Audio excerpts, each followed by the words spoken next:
Olá a todos, bem-vindos a mais um episódio da Station Comics e no episódio de hoje vou fazer a análise a este O Combate Quotidiano do artista francês Manu Larsenet.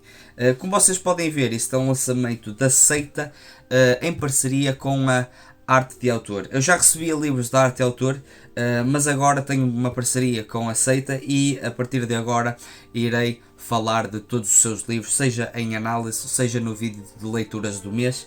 E então aproveitei para ler este Combate Quotidiano, que reúne os dois primeiros tomos da série.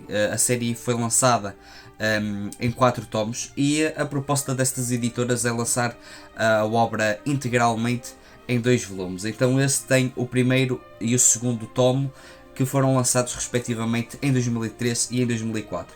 Isto é uma obra que venceu o prémio de melhor álbum no Festival de Angoulême, que é um festival de renome da banda desenhada que acontece em França, se não estou em erro.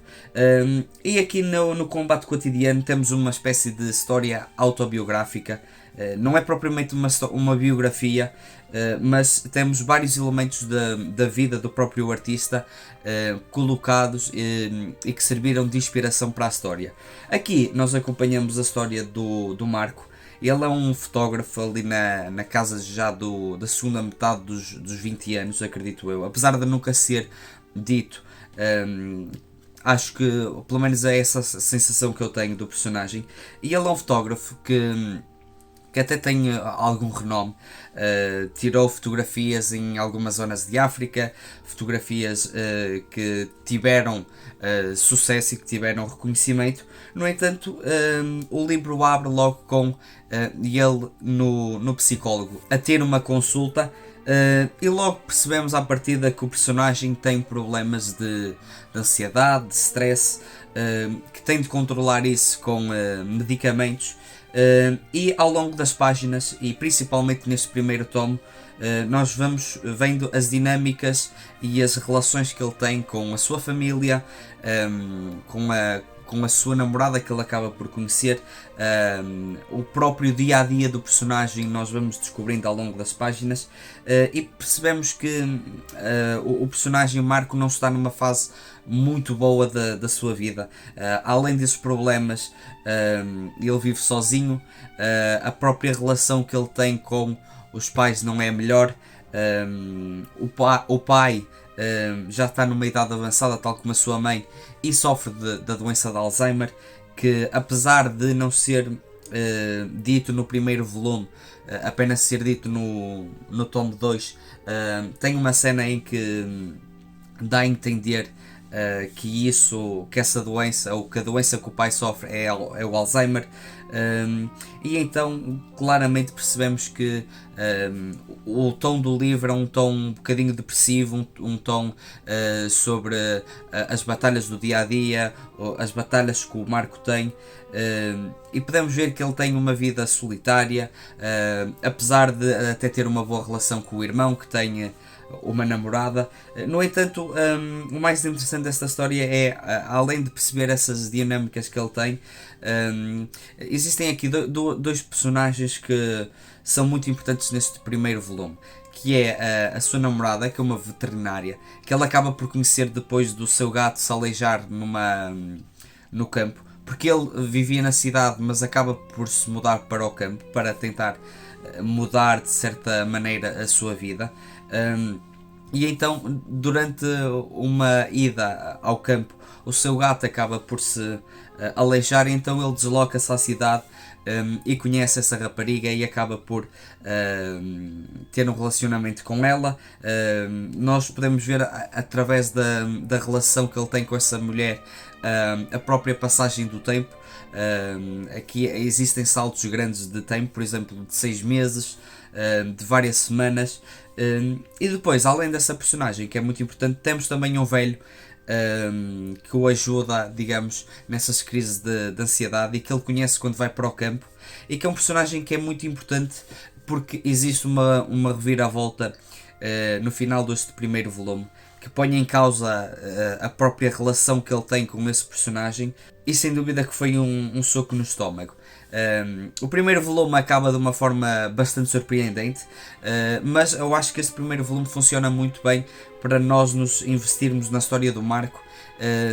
E depois, quando eu comecei a ler o segundo tomo presente aqui, já estava totalmente investido na dinâmica dele, nos problemas dele, no próprio dia a dia, e então eu acho que este segundo volume elabora muito bem, digamos, os temas desse próprio segundo volume, porque as bases foram muito bem assentes no primeiro volume. E eu acho que este segundo volume é ainda muito mais dramático, muito mais angustiante. E esse é um tom que está presente ao longo de todo o livro. É um livro de certa maneira até melancólico.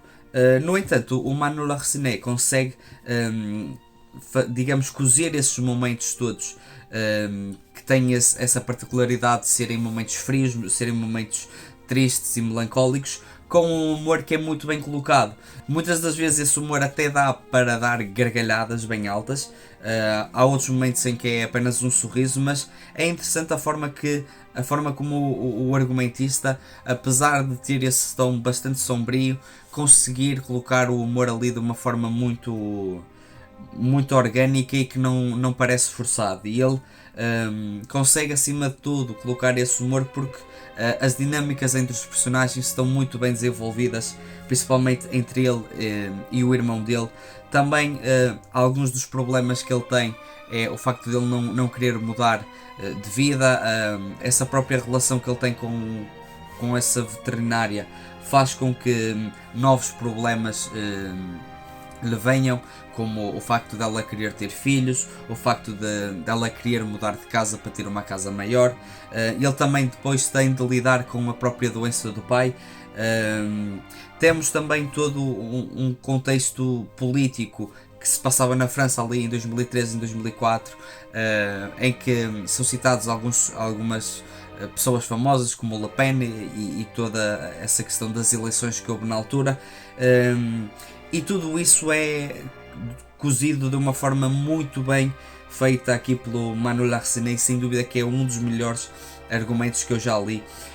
O segundo volume será lançado em março do próximo ano, ou seja, ainda iremos ter de esperar muito, mas se tiverem a oportunidade, não percam, porque este volume vale muito a pena. No que diz respeito à arte, temos uma arte bastante cartoonizada, que me fez lembrar até o Gus, que foi lançado aqui em Portugal pela Gradiva. No entanto, apesar dessa arte ser cartoonizada, e de algumas pessoas em comentários no Facebook e Instagram dizerem que não apreciavam tanta arte ou que achavam a arte fraca, eu acho muito pelo contrário. Acho que é uma arte simples, mas que claramente funciona e serve ao propósito do argumento. Eu acho que quando há essa sintonia entre arte e argumento é o melhor que acontece, então aqui o Manu Larsenet faz um trabalho muito bom, na minha opinião. A nível de edição, acho que a edição está muito boa. Temos lombada quadrada, capa dura, papel baço, e temos também uma página dedicada à biografia do autor. Sem dúvida que é um artista que está a ser uma grande aposta das editoras. Estas duas estão a lançar o Combate Quotidiano. A Ala dos Livros vai lançar também o Relatório de Brodeck, que é uma adaptação do romance feita aqui pelo Manu Larsenet para a banda desenhada. E então eu acho que até na própria antecipação para esse volume, acho que vale a pena conhecer este volume, porque certamente será uma abordagem diferente, será um tema diferente, mas sem dúvida que serão dois grandes lançamentos e estarão também e serão fortes candidatos para os melhores volumes deste ano. Mas digam nos comentários se vocês já leram este volume, se gostaram da arte, se gostaram do argumento, e não se esqueçam de deixar o like, subscrever o canal e ativar as notificações para não perder mais análise de banda desenhada. Passem também nas redes sociais de Facebook e Instagram, os links vão estar na descrição, e mais uma vez obrigado por assistirem ao vídeo e boas leituras.